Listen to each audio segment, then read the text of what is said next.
What is going on, you guys? My name is Rayge, and we are back today with an update video here in regards to Marvel Strike Force's newest blog post, but as well, finally, some juicy details on how to unlock Void Knight with his upcoming event here pretty shortly. So guys, let's get right to it. First and foremost, the Symbiote of the Spaceways is the name of the event. As you can see here, the battle plan for the week starting on January 29th. So it actually is looking like it's going to be a spending of campaign energy in addition to earning Symbiote Surfer Orb fragments. Now, mind you, the data mines previously showed that this was going to be mainly a BLITZ event.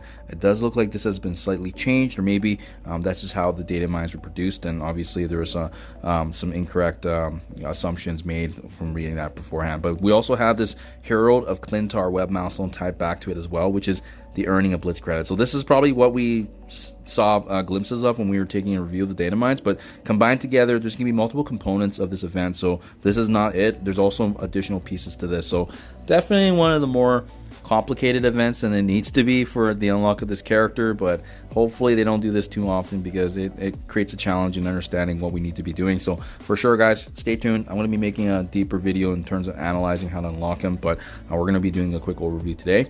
We have Green Goblin returning once again here, so getting some additional shards of him, that's going to be pretty big if you guys didn't get a chance to unlock him. Season 13 Battle Pass featuring 4 shards, so that's going to be pretty big.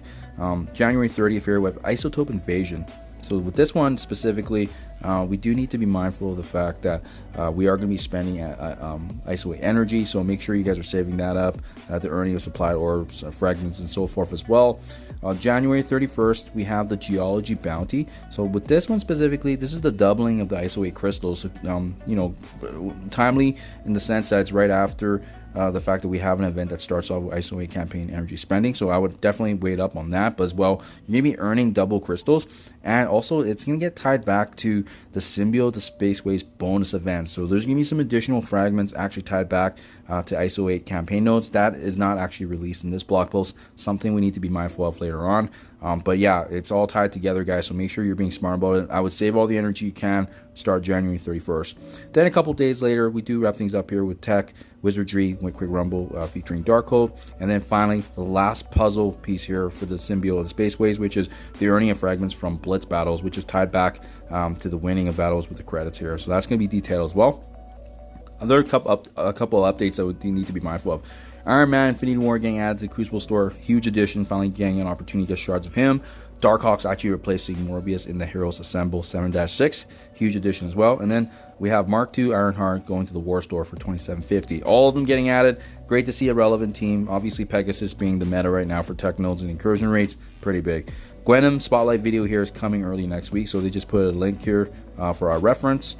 And we have additional details here for the Symbiote of the Spaceways. So again, guys, I do like the fact that they summarized this, but it's just way more information than it needs to for an event unlock of a character. You know, they could have done this so many ways, but they decided to dissect this multiple ways, right? So again, there's that web milestone tied back to the credits.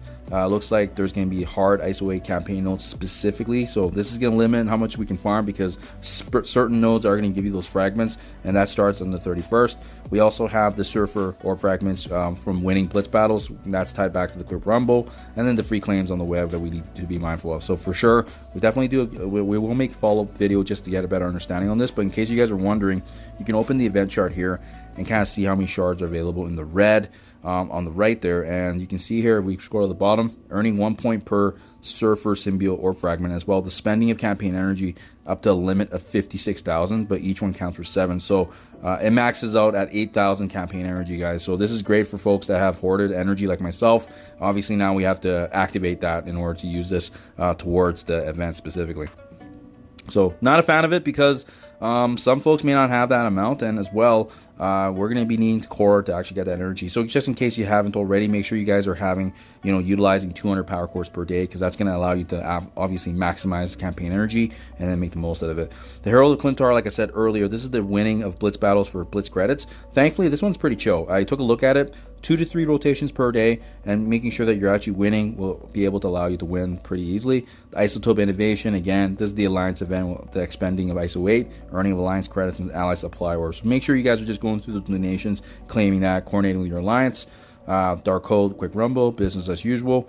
This is pretty different, guys. We have another way here to actually increase the dark promotion credits. So they've added a component here in regards to the redesign. So it is actually the Elite 4 credit orbs, Elite 5s, Elite 6s, and so forth. But if you are able to actually open 10 of them at once, it's going to give us an opportunity to actually get more of these credits. So it's actually a nice little boost here. I'm glad they've actually been able to rectify this. But yeah, hopefully they have a mechanic like this going forward to convert into diamonds as well. That'll be very, very interesting, just to get that additional update. Release notes, they're just going to make it more concise here, it seems, and just essentially making sure that they include the meat and potatoes and not so much all the long verbiage where they don't need to.